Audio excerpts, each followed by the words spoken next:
the mountain warriors who almost saved India. In 1761, the Maratha Empire controlled more territory than any power in India. Their cavalry had raided as far north as Peshawar and as far south as the tip of the subcontinent.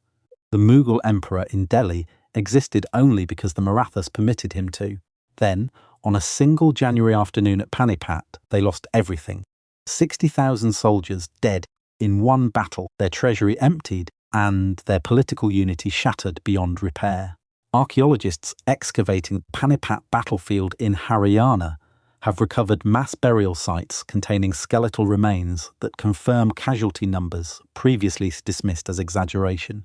Isotopic analysis of the bones shows soldiers drawn from across the Deccan plateau.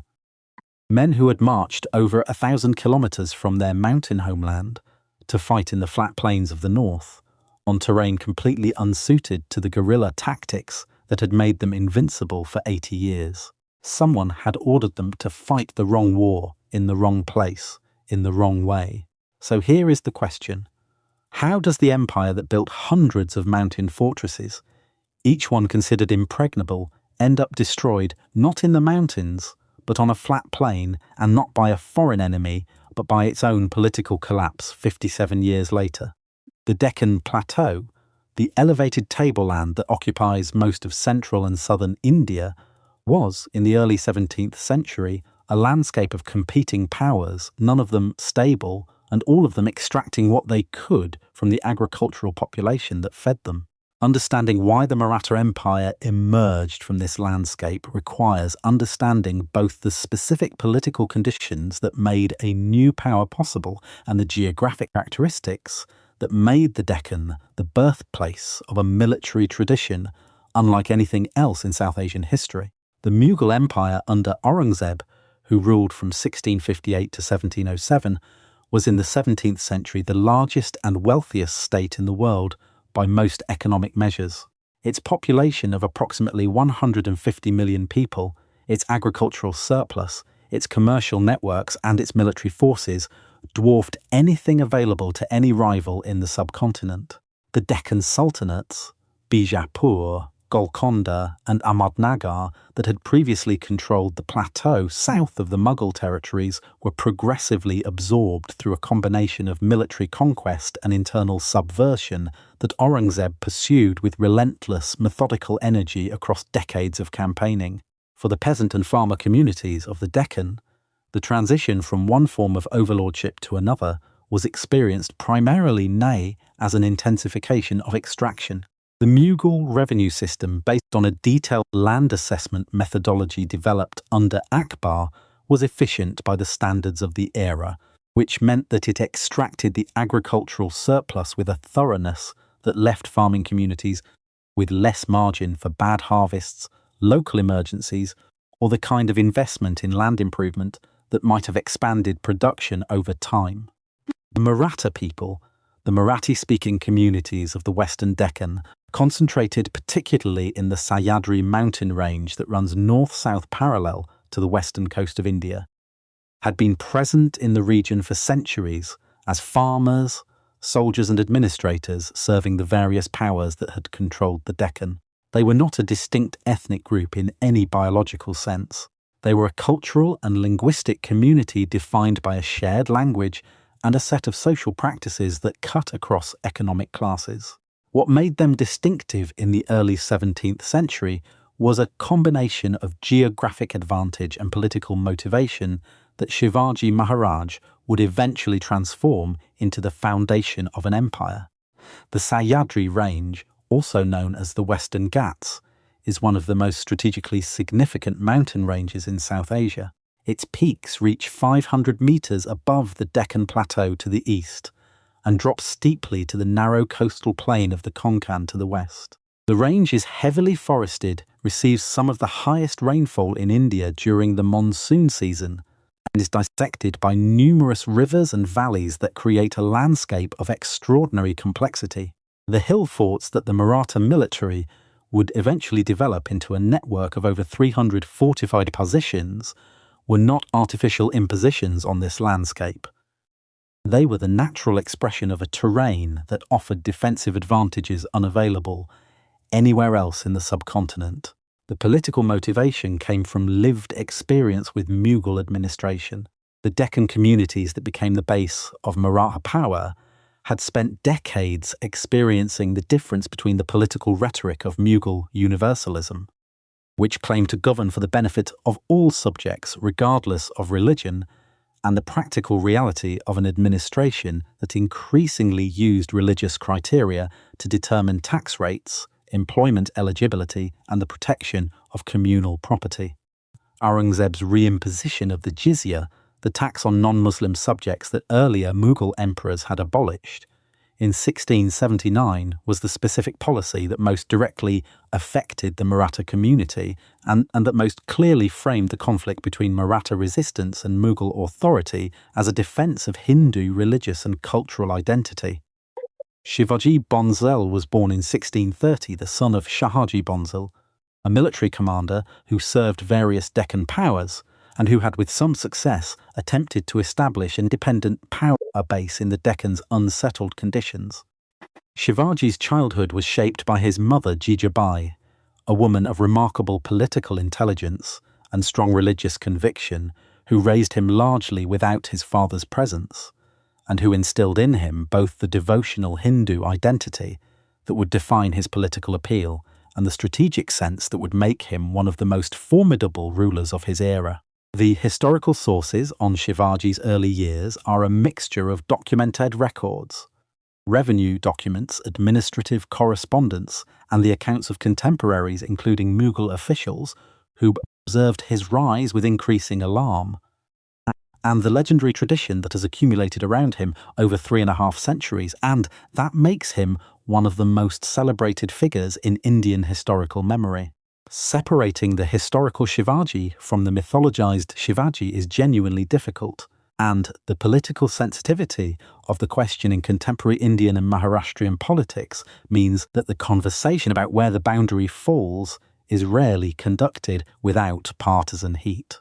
What the documentary record clearly supports is that Shivaji began his military career in the early 1640s, before his 20th year, by seizing a series of hill forts in the Pune region that had previously been under Bijapur Sultanate control. The methods he used combined military action, capturing forts by surprise or by exploiting weaknesses in their garrison and supply, with political organization, recruiting soldiers from the farming communities of the Sahyadri foothills, and establishing administrative systems for managing the territory he controlled in ways that distinguished his governance from the extractive practices of his predecessors. His intelligence operation was, for its era, genuinely sophisticated. The Maratha espionage system, documented in the administrative treatise Ajnapatra, attributed to Shivaji's period, used networks of informants embedded in markets, temples, and administrative centers across the region to provide advance warning of enemy movements, access the financial positions of potential opponents, and identify opportunities for the rapid raids and seizures that became the Maratha military's signature method. Shivaji reportedly maintained informants inside the Mughal imperial court itself, receiving information about Aurangzeb's decisions before those decisions had been communicated to the Mughal commanders in the Deccan. The killing of Afzal Khan in 1659 was the event that transformed Shivaji from a regional strongman into a figure of subcontinental significance.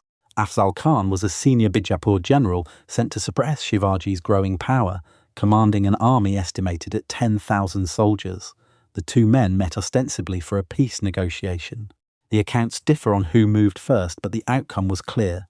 Shivaji killed Afzal Khan in close combat, using either concealed weapons or a hand weapon called a wagnak, tiger claws depending on which source you follow, and his forces immediately ambushed and routed the Bijapur army.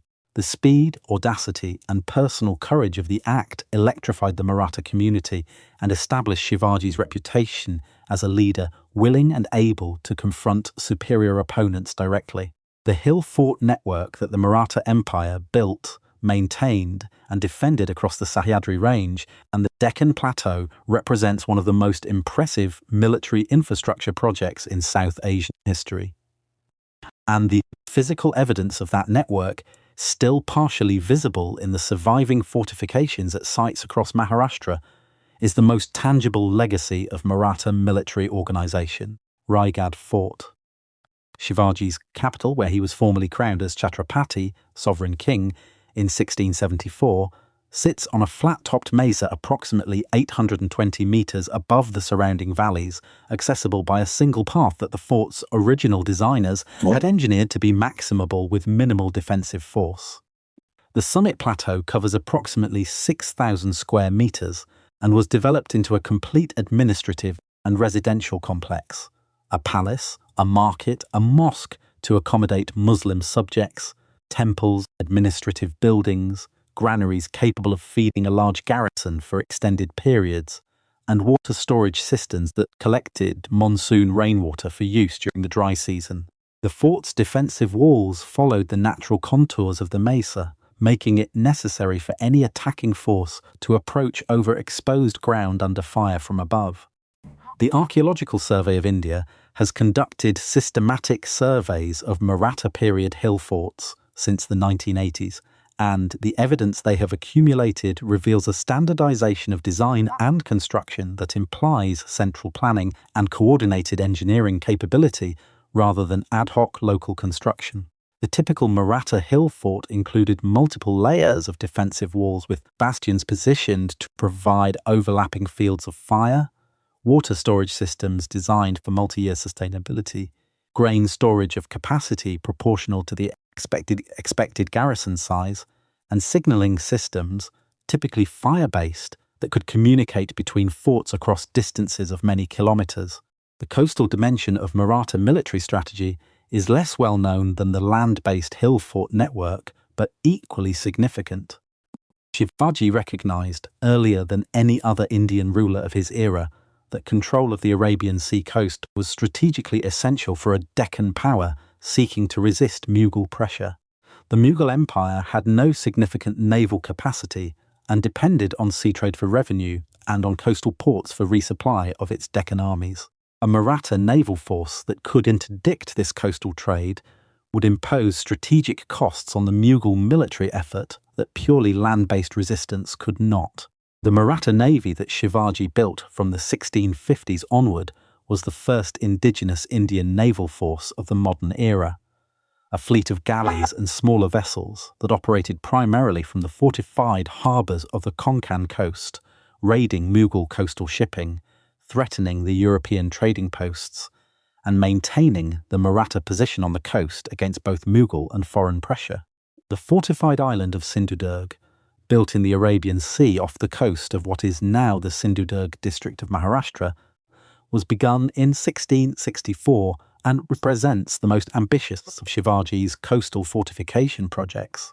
A sea fort whose construction required transporting thousands of tons of stone and building material to an offshore island using the construction logistics that the Maratha administration had developed for its hill fort program.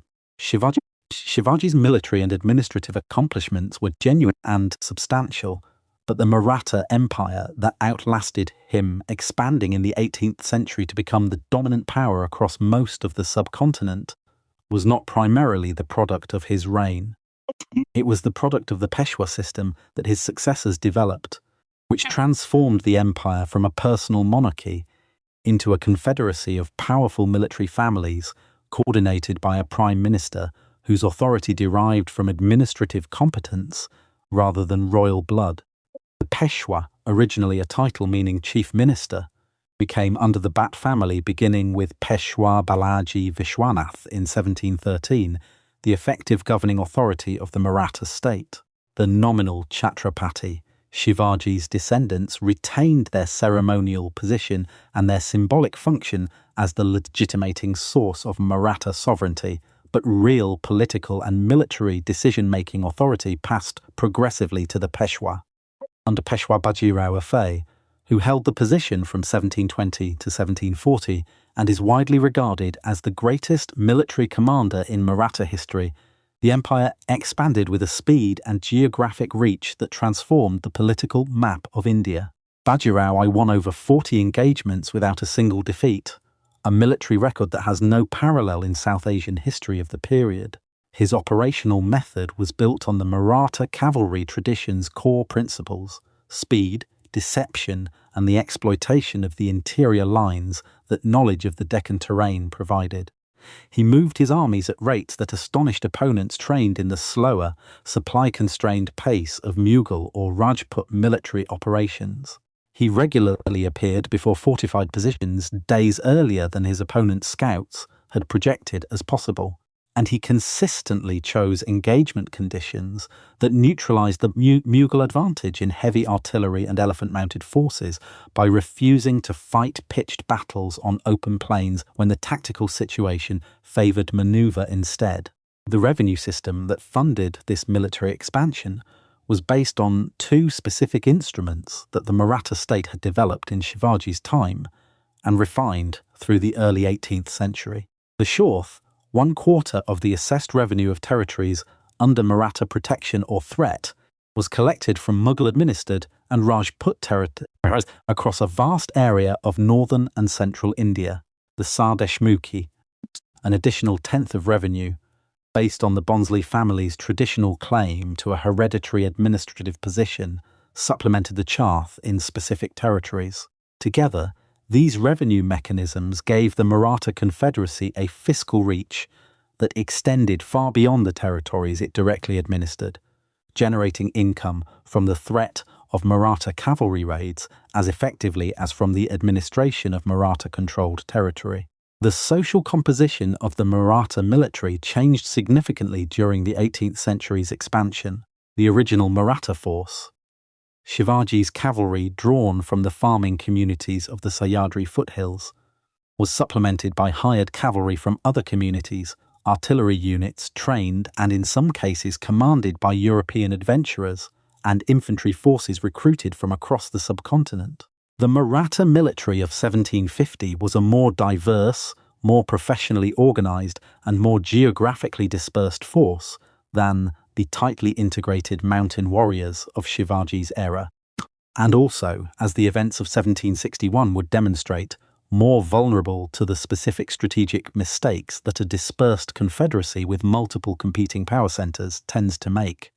The military tradition that Shivaji established and that the Maratha Empire developed across a century and a half of continuous warfare was, at its core, a doctrine of asymmetric warfare.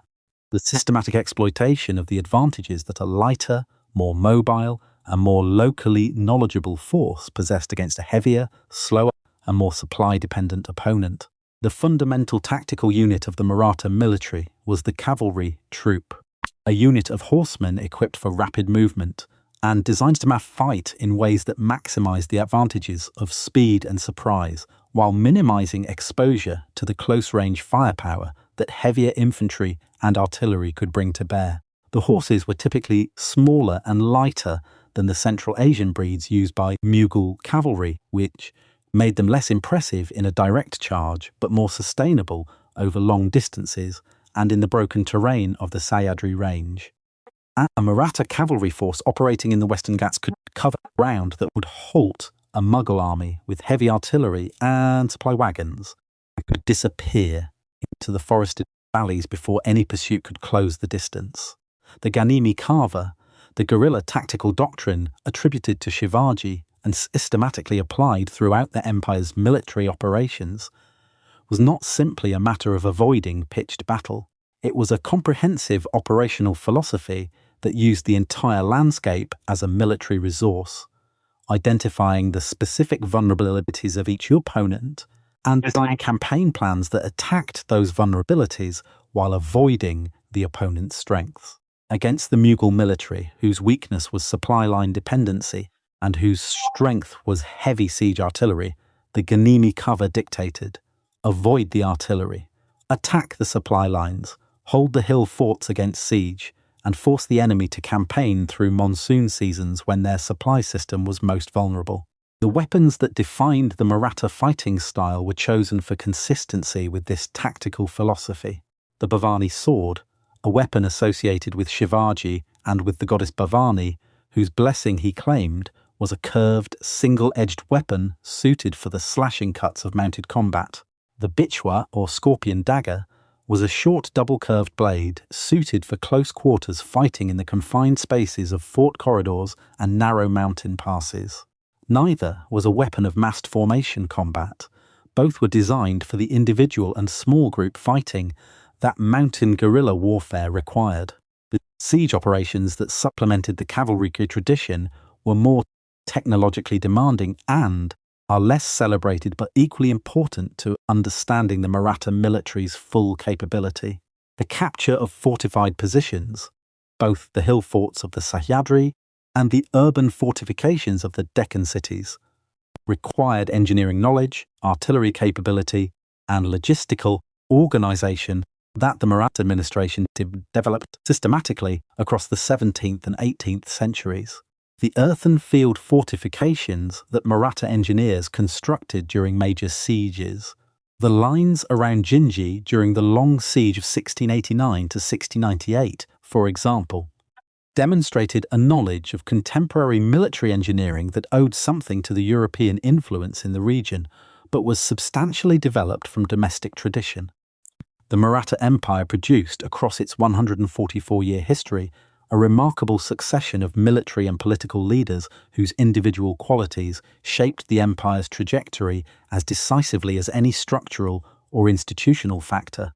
Understanding the empire requires understanding these individuals, not as mythological heroes, which is how the Indian nationalist tradition has often presented them, but as real human beings operating within specific constraints and making specific choices with specific consequences.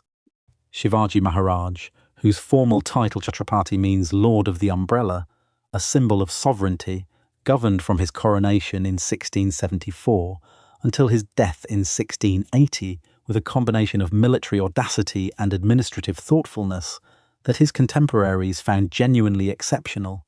His administrative system, codified in the Ajnapatra attributed to the period, established principles of revenue collection, judicial procedure, and military organization that were designed to be sustainable, to extract the resources the empire needed without destroying the agricultural and commercial base that generated those resources. His treatment of conquered populations, including Muslim subjects and the properties of mosques in territories he captured, was deliberately non-destructive, reflecting a political calculation that the stable multi-confessional state required restraint in the exercise of the religious motivation that his warfare invoked. Peshwa Bajirao was a different kind of leader, not a king but a prime minister whose authority derived entirely from the quality of his military and political judgment. He came to power at 20 years old, already possessing the strategic intelligence that would define his career. His operational campaigns between 1720 and 1740, the siege of Malwa, the campaigns in Bundelkhand, the expedition to Bengal, the relief of Palkhed, were each, in military historical assessment, examples of genuinely creative operational art. His famous dictum, "Strike at the trunk, the branches will fall of their own accord," directing attention to the Mughal centre rather than its peripheral territories, reflected a strategic logic that subsequent Maratha leaders failed to consistently apply. Ahilya Bai Holkar, who governed the Holkar state from 1767 to 1795 as regent for her minor son, and then as ruler in her own right, represents the most remarkable figure of the empire's later period. A widow in a society with extremely restrictive conventions regarding widowhood, she governed one of the most productive territories of the Maratha Confederacy for 28 years, with administrative competence that her contemporaries acknowledged across religious and political lines. She rebuilt temples across India, including a reconstruction of the Vishwanath temple at Varanasi that still stands, and governed her territory with a legal and administrative consistency that made it, in the assessment of British officials who observed it in the 1790s, one of the best governed territories in India. She was also a skilled military commander who personally led forces in the field on multiple occasions. For the agricultural communities that formed the majority of the Maratha Empire's population, the experience of living within the empire's boundaries was shaped primarily by the revenue system. the Choth and Sardeshmukhi that extracted a significant fraction of agricultural output, and by the security conditions that the empire's military maintained, imperfectly and unevenly, across its vast territory. The hill fort communities that constituted the backbone of the Maratha military and administrative system had a specific daily life whose rhythms were defined by garrison duty, agricultural work in the valleys below the forts, and the constant maintenance demands of fortifications exposed to the extreme rainfall and temperature variation of the Western Ghats climate. Archaeological excavations at sites including Raigad, Pratapgarh, and Sinhagad have revealed the physical infrastructure of this life. Cisterns whose stone linings required regular maintenance to remain watertight, granaries whose careful ventilation design preserved grain through monsoon humidity, kitchen and cooking areas whose fuel management, using the specific wood types that burned cleanly at altitude, was a specialized skill.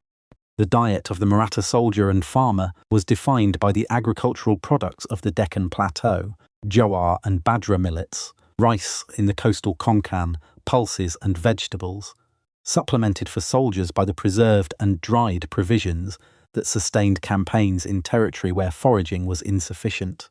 The physical demands of mountain warfare required a dietary protein intake that was not always achievable on a primarily grain-based diet, and the accounts of Maratha military logistics include repeated references to the provision of dried fish, sesame and pulse preparations that could be carried efficiently on campaign. Women in Maratha society occupied a position that was, by the standards of 18th century South Asian culture, relatively less constrained than in the Mughal court tradition, but still substantially limited in formal public roles. The exceptions, Jijabai, Shivaji's mother, whose political influence on her son's development was direct and acknowledged, Tarabai, the regent who maintained the Maratha state's integrity through the crisis years following Aurangzeb's death, and Ahilyabai Holkar, whose governance remains one of the most celebrated in the empire's history, demonstrate that the constraints were not absolute and that the political necessity of female leadership could override social convention when circumstances required it. The craftsmen who maintained the Maratha military's equipment, the blacksmiths, armourers, and weapon makers whose work sustained the sword, lance, and firearm production that the empire required, occupied a specific social position within Maratha society that combined the relatively low formal status of craftsmen in the Hindu social hierarchy with the practical indispensability that gave them real economic and social leverage. The ironworking communities of the Deccan had been producing weapons for successive powers for centuries, and the Maratha military's specific requirements, the curved swords, the light lancers, the flintlock firearms that replaced matchlocks during the 18th century, were met by craft traditions that had refined their skills over generations.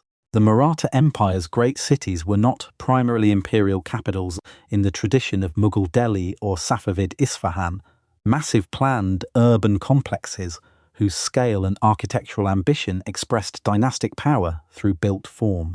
They were working cities, administrative centres, commercial hubs, and military supply depots whose physical character reflected the practical priorities of a confederacy organised around military mobility rather than the display of settled power.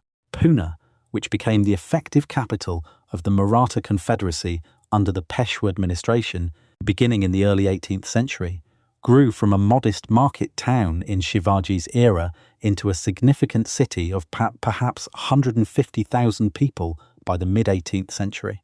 Its urban fabric was defined by the wada, the traditional Maratha mansion type, a large enclosed compound organised around internal courtyards, with elaborately carved wooden pillars and screens, thick stone walls that moderated the Deccan's extreme temperature range, and defensive features, reinforced gates, limited windows on the street-facing walls that reflected the security consciousness of a society that had been living with military threat for generations.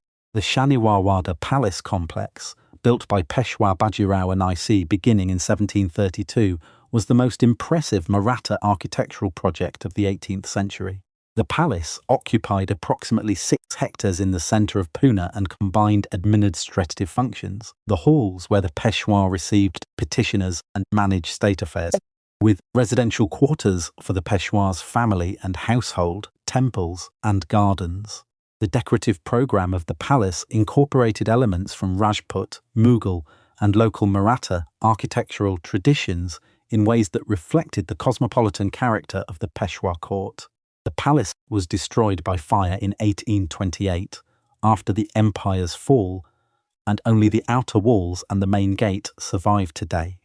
But archaeological excavation of the site since the 1990s has revealed the foundations of the internal structures and provided detailed information about the palace's layout and material culture. Nagpur, Indore, Gwalior and Baroda were the capitals of the major Maratha confederate powers, the Bhonsle, Holkar, Scindia and Gaikwad houses respectively, whose territorial administration was largely autonomous within the broader confederacy framework. Each developed its own urban identity and architectural character during the 18th century, reflecting the specific political and cultural orientations of its ruling family. The Holkar capital at Indore, under Ahilyabai's governance, became particularly significant as a centre of Hindu temple construction and cultural patronage, drawing scholars, artisans and pilgrims from across the subcontinent in ways that gave the city a cultural significance disproportionate to its political importance. The religious dimension of Maratha identity was inseparable from its political and military expression in ways that make it impossible to understand the empire without understanding the specific form of Hindu devotionalism that shaped it, while also being careful not to reduce the empire's complexity to a simple religious conflict narrative that flattens the actual diversity of Maratha political practice. The Bhakti tradition, the devotional religious movement that had been transforming Hindu practice across the subcontinent since the 12th century, emphasizing personal devotion to a chosen deity over ritual observance and caste hierarchy, was the religious context within which Maratha identity developed. The Warkari tradition specifically, centered on the monthly pilgrimage to the temples of Vithal at Pandharpur, had created a community of practice that crossed caste and social boundaries, and that gave Marathi-speaking people across the Deccan a shared religious identity independent of their political loyalties. Shivaji's coronation ceremony in 1674 involved a theological negotiation that reveals the complexity of Maratha identity politics.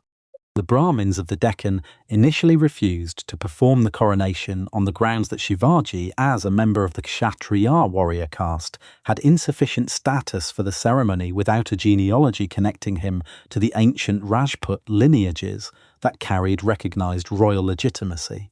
Shivaji's agents eventually recruited a Brahmin scholar from Varanasi named Gagabat, who agreed to perform the ceremony after examining Shivaji's genealogical claims. The political significance of the negotiation was that it demonstrated how deeply the existing ritual framework constrained the establishment of new political power, and how Shivaji's intelligence about this framework allowed him to navigate it successfully. The goddess Bhavani, a form of the goddess Durga associated with the destruction of demonic forces and the protection of the righteous, was Shivaji's personal deity and the symbolic centre of the Maratha military tradition. The famous Bhavani sword, whose possession Shivaji attributed to the goddess's direct gift, was the physical embodiment of this divine patronage and was treated as both a sacred object and a military symbol throughout his reign and beyond. The Shastra Puja, the ritual worship of weapons performed annually, was a practice that the Maratha military maintained throughout the empire's history, treating the tools of war as sacred objects whose proper maintenance and consecration was as important as their technical upkeep.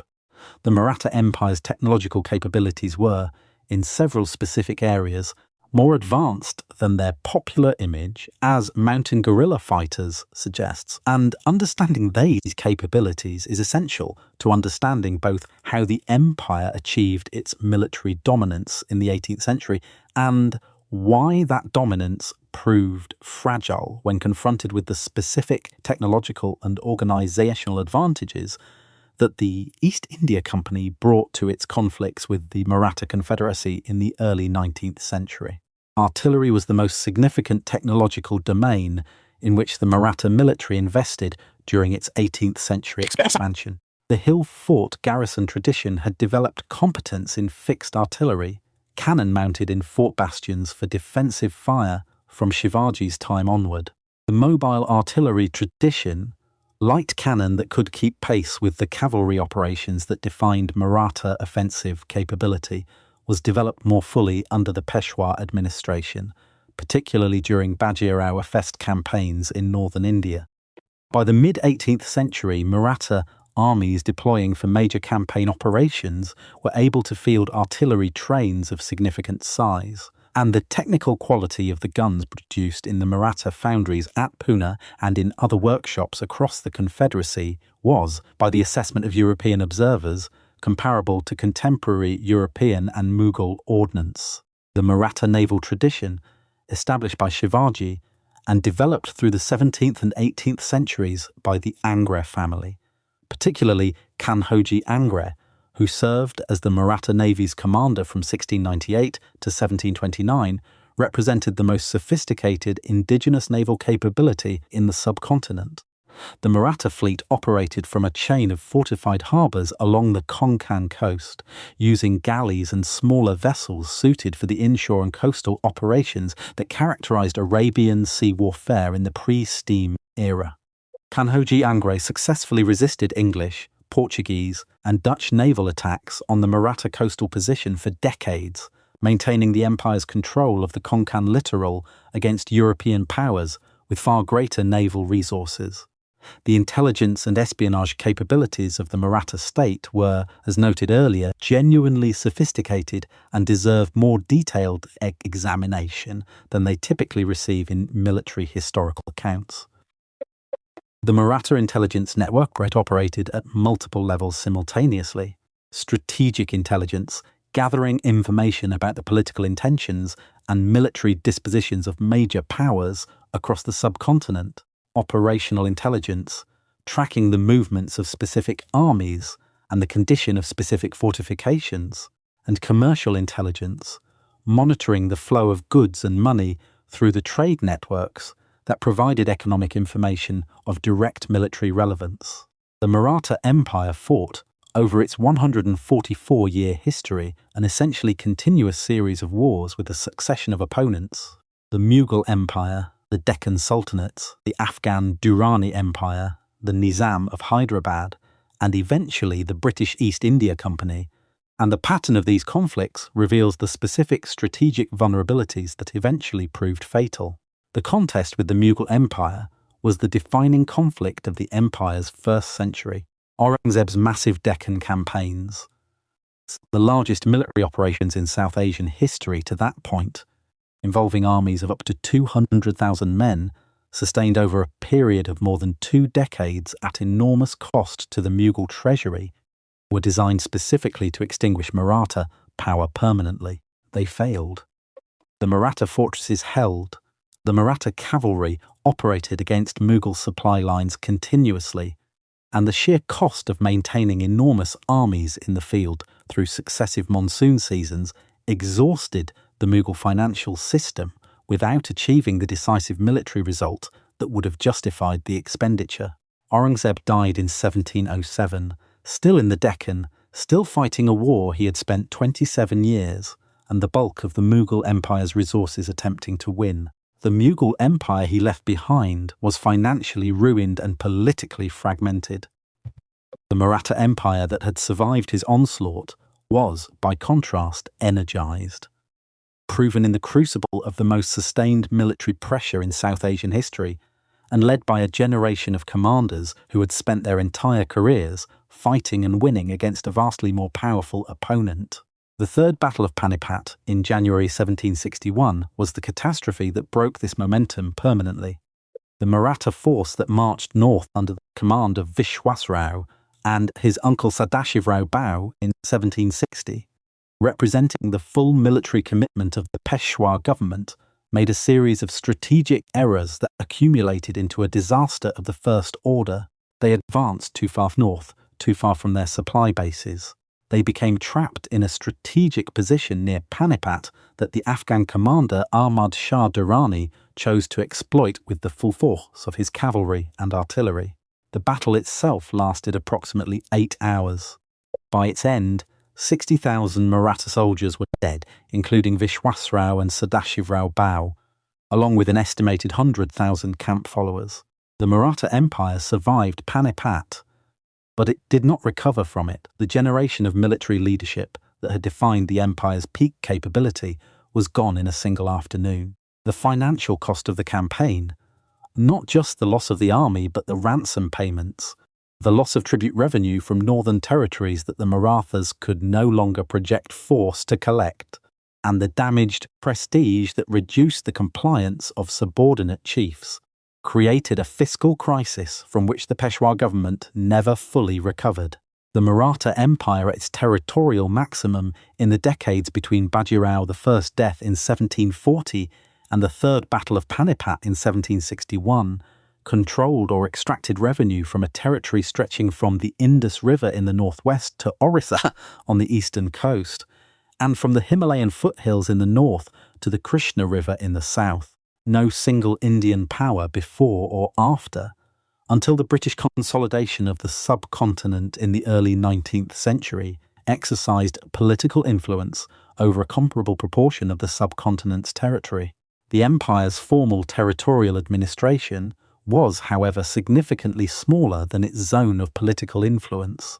The directly administered core, the Deccan territories around Pune and Satara, was surrounded by a much larger zone of tributary and nominal subordinate powers, who paid the chaff and recognized Maratha supremacy without being directly governed.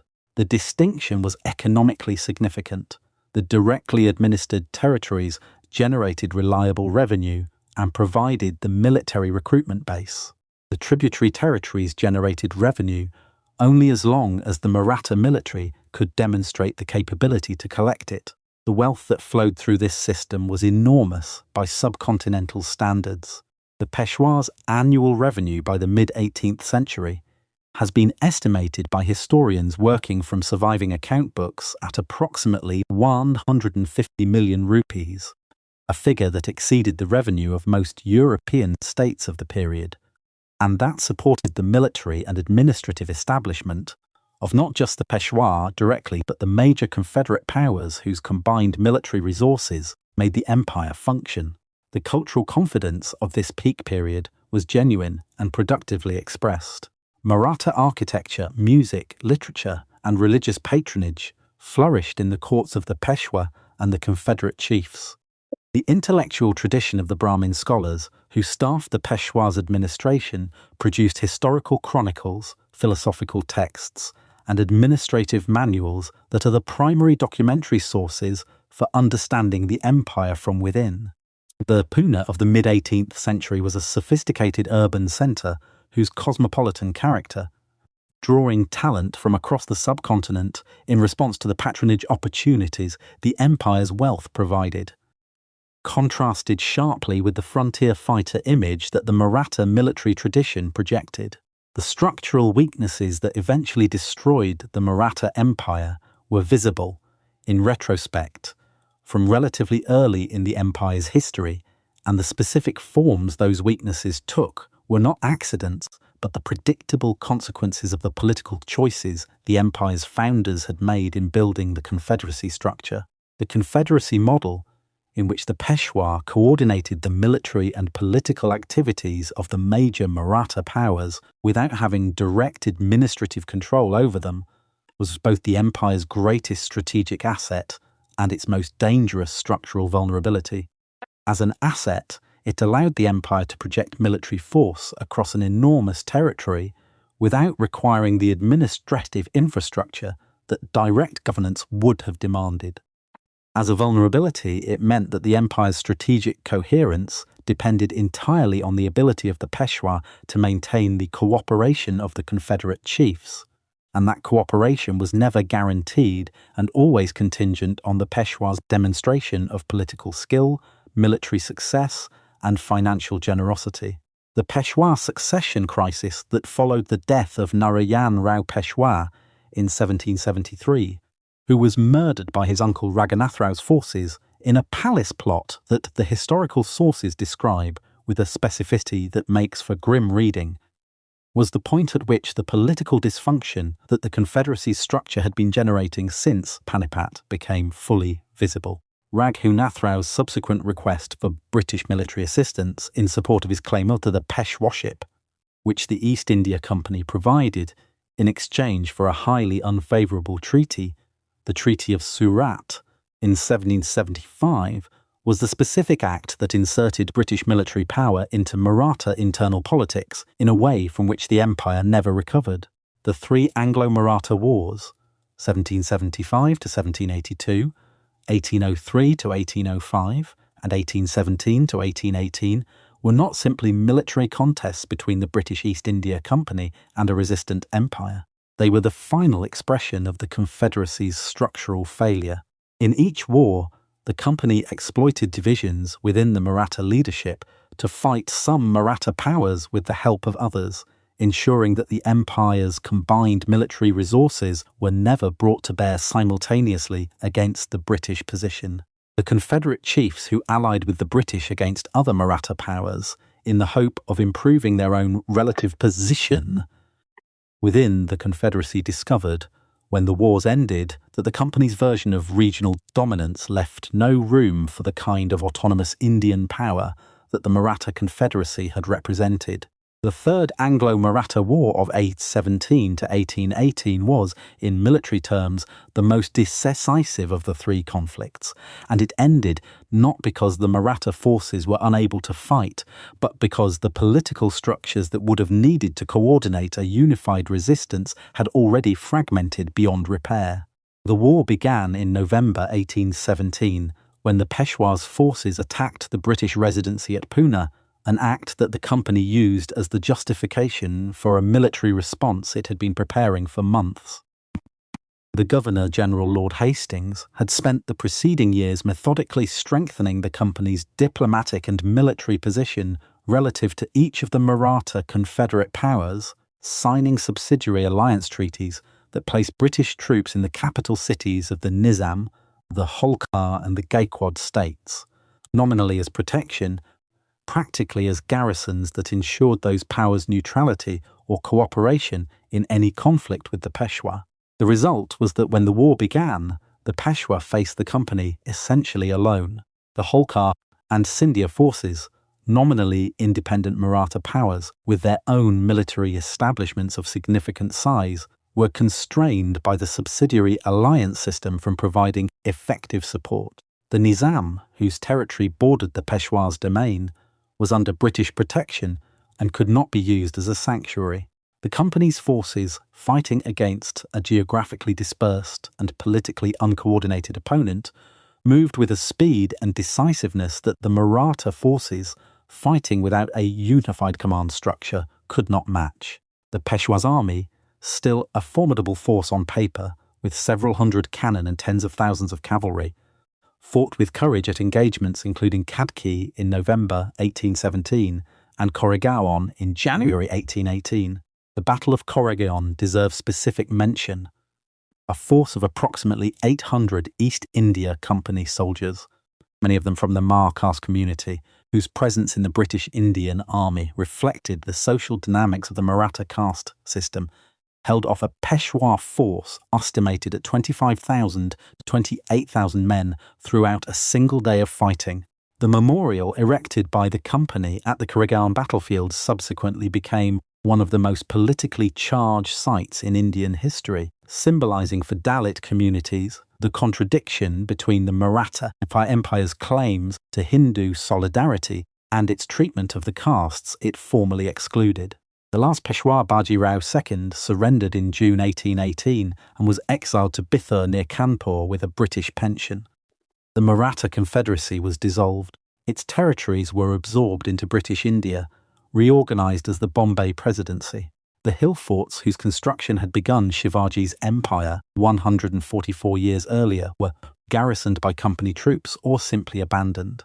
The Maratha Empire ended in 1818, but it did not disappear from Indian historical consciousness, and the ways in which its memory has been contested, celebrated, and instrumentalized in the 2 centuries since its dissolution reveal as much about the present as about the past. The physical archaeology of the Maratha period is unusually extensive and unusually accessible. The hill fort network, approximately 350 documented fortifications across Maharashtra and neighbouring states, ranging from the most famous sites like Raigad and Sinhagad to dozens of smaller positions in remote valleys that most people have never heard of, is the tangible legacy of the empire's military organisation. The Archaeological Survey of India and the Maharashtra state government have been conducting systematic surveys and conservation projects since the 1970s, and the evidence they have accumulated has both confirmed and complicated the standard historical account. The excavations at Raigad Fort, conducted in the 1980s and 1990s, revealed the physical layout of Shivaji's capital in detail not available from documentary sources alone. The palace complex, the market, the administrative buildings, and the water storage infrastructure all proved to be more sophisticated than the popular imagination of the fort as primarily a military position had suggested. The market at Raigad, an excavated structure with stone-paved lanes, and the foundations of permanent merchant premises, indicates a commercial activity that implies a substantial resident population and regular trade connections with the lowland economy, not just the self-sufficient military garrison of popular legend. The Panipat battlefield excavations conducted by the Archaeological Survey of India at intervals since the 1980s, and most recently in a systematic survey in 2016, have provided the demographic data that makes the casualty figures of the Third Battle of Panipat concrete in human terms. The mass burial sites identified through ground-penetrating radar and confirmed by selective excavation contain skeletal remains in concentrations consistent with the historical estimates of 60,000 dead on the Maratha side.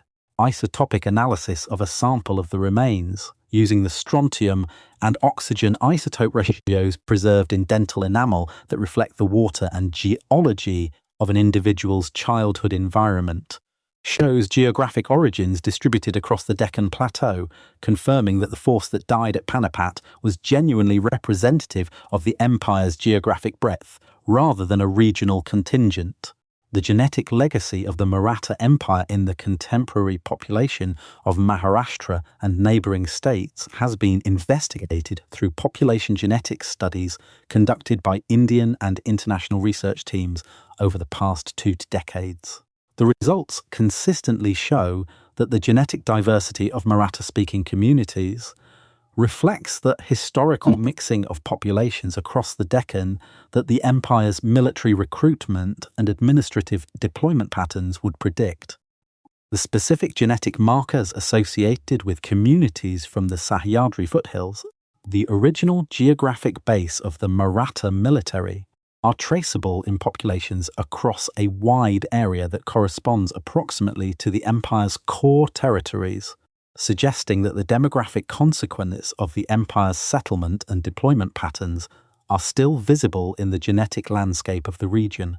The political memory of the Maratha Empire in contemporary India is one of the most actively contested historical questions in the country's public life. The empire's founder Shivaji has been claimed as a symbol by multiple competing political narratives, as a Hindu nationalist hero who defended Hindu civilization against Islamic conquest, as a champion of the lower castes and the oppressed against Brahminical elite domination, as a proto-secular ruler who employed Muslim soldiers and officers and respected the religious traditions of his non-Hindu subjects. Each of these readings finds genuine support in the historical record. Each also simplifies the record in ways that serve specific contemporary political purposes. The lesson that the Maratha Empire most insistently teaches, and that its political memory in contemporary India tends to obscure rather than illuminate, is about the relationship between political unity and military capability. The empire that Shivaji built was unified under a single commanding authority whose political intelligence maintained the loyalty of diverse military and social constituencies. The confederacy that succeeded him was militarily formidable but politically fragmented, capable of extraordinary individual military achievements by its component powers, but unable to coordinate those achievements in response to a threat that required unified strategic decision-making. The East India Company that destroyed the Maratha Empire between 1775 and 1818 was not militarily superior to the Maratha Confederacy in any simple sense. Its army was smaller than the combined Maratha forces. Its cavalry was inferior to the best Maratha cavalry. Its artillery, while modern, was matched in quality by the best Maratha guns. What the company possessed that the Confederacy did not was a unified command structure, a consistent strategic objective, and a political system that could maintain both across a conflict lasting decades, against an opponent whose strategic decisions were made by competing courts pursuing competing interests. These organizational advantages proved decisive. The mountains of the Sahyadri still stand. The hill forts, those that have been conserved, still command their valleys. On certain clear days in Maharashtra, you can stand on the bastions of Sinhargad or Rajgad and see 40 kilometers in every direction, the same view that Shivaji's garrison commanders saw 3.5 centuries ago. The landscape has not changed. The question it poses has not changed. How do you build something on these hills that outlasts the men who built it? How do you create political unity among people whose strength has always been the individual warrior's refusal to submit? The Maratha Empire answered that question brilliantly for a generation and imperfectly for a century. The answer it left behind, that military power without political coherence is ultimately temporary, and that the most dangerous enemy of any empire is its own internal divisions, is still being learned and relearned by every political project that attempts to build something lasting from the energy of people who have very good reasons to trust no one. On January 1, 1818, a small engagement took place near the village of Koregaon on the Bhima River, approximately 35 kilometers northeast of Pune. By the military standards of the Anglo-Maratha Wars, it was a minor action. By the standards of Indian social history, it has become one of the most contested sites in the country. The engagement involved a company force of approximately 800 soldiers, drawn primarily from the Mahar community, a caste group that the Maratha social hierarchy had categorized as untouchable and excluded from military service in the Peshwa's army. These soldiers fought under British officers against a Peshwa force of 25,000 to 28,000 men throughout January 1, holding their position until the Peshwa's forces withdrew. The company erected a victory pillar at Koregaon in 1822, listing the names of the soldiers who died, 22 Europeans and 50 Indians, with the Indian names predominantly Mahar. The political meaning of Koregaon has been debated in Indian public life with increasing intensity since the late 19th century, when B.R. Ambedkar, the Dalit jurist and social reformer who would later draft India's constitution, began visiting the site annually as a symbolic affirmation of Dalit military dignity against the Maratha caste system. Ambedkar's reading of Koregaon was explicit. The Mahar soldiers who fought for the British against the Peshwa were not traitors to India. They were asserting their own dignity against a system that had denied them humanity. The enemy they were fighting was not an external oppressor, but the internal oppressor of the caste system.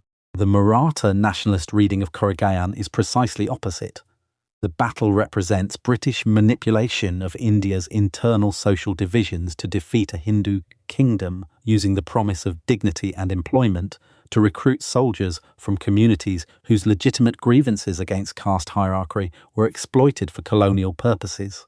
From this perspective, the Mahar soldiers at Koregaon were pawns in a colonial strategy whose ultimate effect was the subjugation of all Indians, regardless of caste. Both readings have genuine historical foundations. Both also serve contemporary political purposes that their advocates do not always acknowledge. The historical reality that the company deliberately recruited from communities excluded from Maratha military service, that this recruitment was both a social opportunity for those communities and a strategic asset for the company, and that the consequences included both the relief from caste oppression that Ambedkar celebrated and the colonial conquest that Maratha nationalists mourn, does not resolve into a simple moral verdict. History rarely does. What Koregaon shows with unusual clarity is how the Maratha Empire's internal social arrangements, specifically its maintenance of caste exclusion from military service, became a strategic vulnerability that a more sophisticated external opponent could exploit. The East India Company's decision to offer military employment to communities the Maratha system had excluded was not primarily motivated by social justice concerns. It was motivated by the recognition that India's caste system created pools of military talent that were available to any employer who was willing to disregard the social hierarchies that Indian powers felt obligated to maintain. This pattern, where an empire's internal social exclusions create opportunities for external opponents, is not unique to the Maratha case. It appears, with variations, in the history of every empire that has maintained rigid social hierarchies in its military recruitment. The Maratha Empire's military genius was its ability to draw on the energy and motivation of the farming communities that other South Asian powers had excluded. Its military failure, ultimately, was its inability to extend that inclusion far enough to prevent excluded communities from finding alternative patrons. The Maratha Empire lasted 144 years. Its hill forts are still there. Its question, how do you build an empire on the principle of inclusion when the social system you are embedded in is built on exclusion, is still unanswered. Not just in India, everywhere, the mountains do not answer questions. They simply stand there, watching each generation rediscover the same problem and work out for themselves whether they will find a better answer than the people who came before. Shivaji's fort at Raigad is open to visitors. The view from the top reaches 40 kilometers. The valley below is quiet, and somewhere in the ground beneath the market square, the foundations of an empire are still waiting for someone to dig carefully enough to understand exactly what was built there and why it did not last. That is the story of the Maratha Empire. The mountains remember everything. The question is whether we do. The Peshwa system, the governance structure that allowed a hereditary prime minister family to accumulate effective royal authority while the nominal kings retained their titles, was the Maratha Empire's most innovative institutional contribution and, ultimately, the mechanism of its dissolution. The genius of the system, in its early decades, was its concentration of administrative and military competence at the point where it was most needed. The Bonsley kings who succeeded Shivaji were not, with a few exceptions, men of the political and military caliber their ancestor had been. The Peshwa office absorbed this deficit by providing professional governance from a family. The Bhat Brahmins of Sringarpur, whose hereditary connection to administrative roles gave them both the motivation and the skills that effective governance required. Bajirao I, Bajirao II's grandfather, was not simply a competent administrator who happened to run a king's government. He was a strategic visionary who used the resources of the empire more effectively than any nominal king could have. The fatal flaw appeared when the Peshwa office itself became the object of succession conflict. The murder of Narayan Rao Peshwa in 1773, organised by his uncle Raghunath Rao in a palace conspiracy, was not structurally different from the succession conflicts that had destroyed previous Indian dynasties. But its consequences were uniquely damaging because the Peshwa's office had become the empire's functional centre of gravity. When the legitimacy of that office was contested, when different factions supported different claimants and external powers were invited to adjudicate the dispute, the empire's political coherence collapsed at exactly the point where it was most concentrated and therefore most vulnerable. The British diplomatic records from the 1770s and 1780s describe with characteristic precision the process by which company representatives identified the Peshwa succession crisis as the strategic opening they had been waiting for. The Treaty of Surat in 1775, under which the company agreed to support Raghunath Rao's claim to the Peshwaship in exchange for territorial cessions and The right to station British troops in Peshawar territory was the specific instrument that gave the company its first permanent military foothold in the Maratha political system. Every subsequent British engagement with the Maratha Confederacy built on the precedent of that treaty, that British military assistance in internal disputes was available, for a price, to any Maratha faction willing to pay it. The Maratha military commanders who recognized this dynamic and argued against it, most notably Mahaji Scindia, whose career in the 1780s and 1790s represented the last serious attempt to build a unified Maratha resistance to British expansion, were unable to overcome the structural incentives that made individual Confederate powers prefer British patronage to Peshawar authority. Scindia rebuilt a formidable army with French assistance, developed a European-trained infantry force that was, by the assessments of contemporary military observers, among the best in Asia, and nearly created the military instrument that might have contested company expansion effectively. He died in 1794 before he could deploy it decisively. His successors lacked his strategic vision and his personal authority. The empire that Shivaji had built on the principle that a farmer with courage and a cause was worth 10 mercenaries ended by depending on mercenaries because the cause had become unclear, the leadership had become divided, and the farmers who had once been its military base had been replaced in the Peshwar's calculations by the financial convenience of hired professionals whose loyalty went to their paymaster rather than to any political principle. This is in the end what the Maratha Empire's story is about, not the military victories which were real and extraordinary, not the cultural achievements which were genuine and lasting, but the specific process by which a political project built on the mobilization of a community's energy and identity gradually substituted institutional convenience for political vision until the moment when it needed that vision most and found it had been spent. The farmers of the Sahyadri foothills still plant rice in the same valleys where Shivaji recruited his first cavalry. The monsoon still comes every year, filling the cisterns in the hill forts that the Archaeological Survey of India is slowly restoring. The view from Raigad has not changed since 1680. What changed was the answer to the question that the view poses. Who are we, what are we for, and who will stand together when the test comes? The Maratha Empire's answer by 1818 was, we are not sure, we are not agreed, and we will find out whether that matters when the test arrives. It mattered. It always does.